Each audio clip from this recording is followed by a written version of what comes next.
Up with KREM begins now. Good morning. I'm live here at Silver Mountain Resort all morning long talking about the upcoming ski season. Earlier this year, 3 people died and 4 more were injured in an avalanche. We're going to be talking about those mitigation plans for the upcoming season.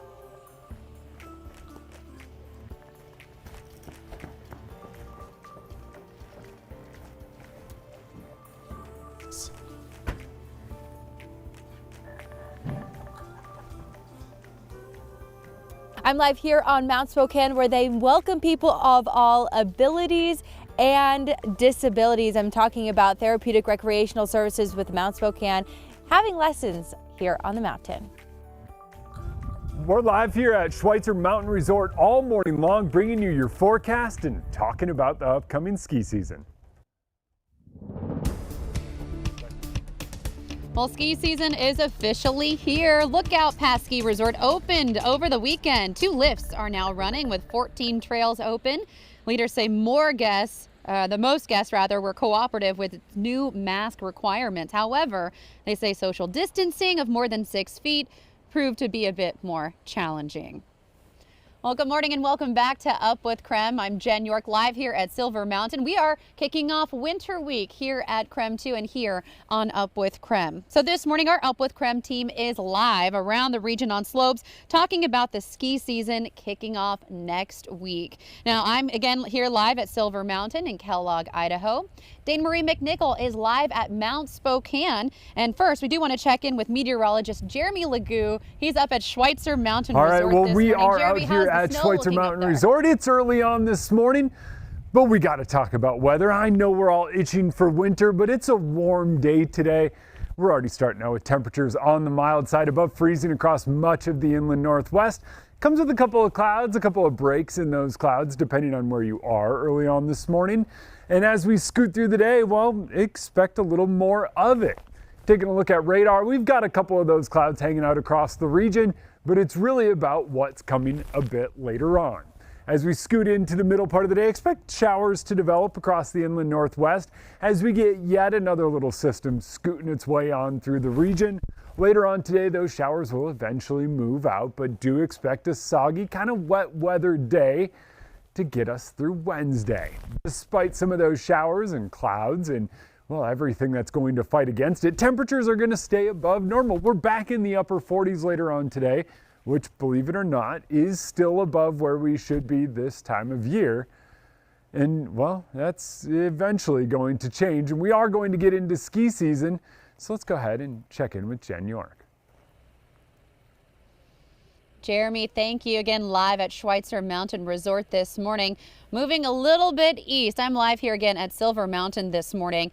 Earlier this year in January, an avalanche killed 3 people and injured 4 more. Now, the Idaho Panhandle Avalanche Center later revealed that avalanche was triggered by the skiers. Of course, there are multiple factors that can play a role in an avalanche. So we want to bring in Joshua Robinson in the studio now to tell us about how ski resorts treat these avalanches. Good morning. Good morning, Jen. Yeah, people are one of the bigger triggers when it comes to what sets off an avalanche. But when it comes to preparing for an avalanche, ski resorts and slopes across the country really turn to avalanche experts who can take a number of steps to help minimize the risk of an avalanche ever happening. Before we jump into those steps, let's take a look at what the factors actually are that really do contribute to an avalanche happening. The big ones are weather, snowpack, people, and terrain. Now, the first 3 there, weather, snowpack, and people, those 3 change frequently. They're harder to plan and harder to prepare for, but the terrain does not change. So we're going to focus on that a lot today.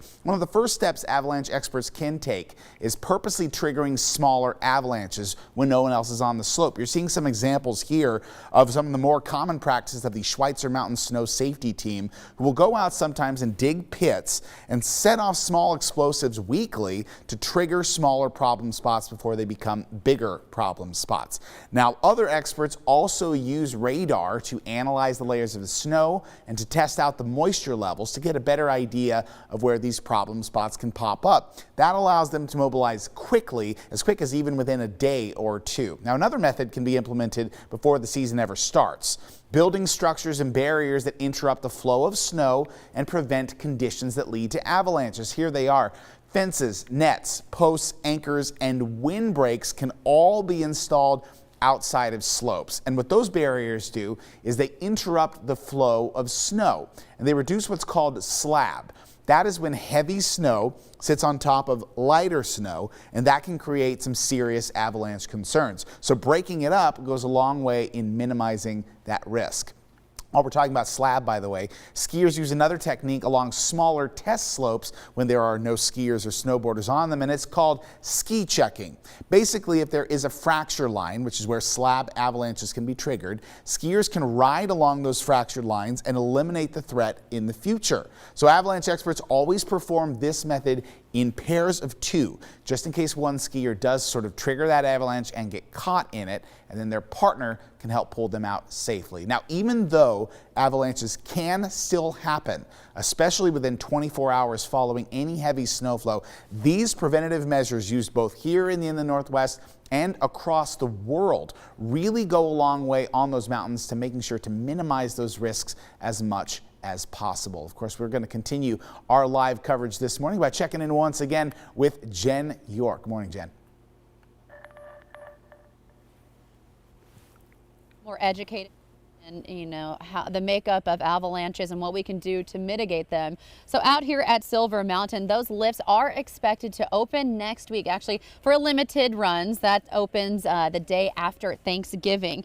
But this year the mountain is also opening with some new coronavirus guidelines and restrictions for its visitors. So here are 3 things to know if you're headed to Silver Mountain this season. First, to mitigate some of the avalanches and to prepare and prevent them, they are installing a new weather station at Wardner Peak. Resort leaders say it will give them a remote hourly reading for snowfall, water content, as well as wind.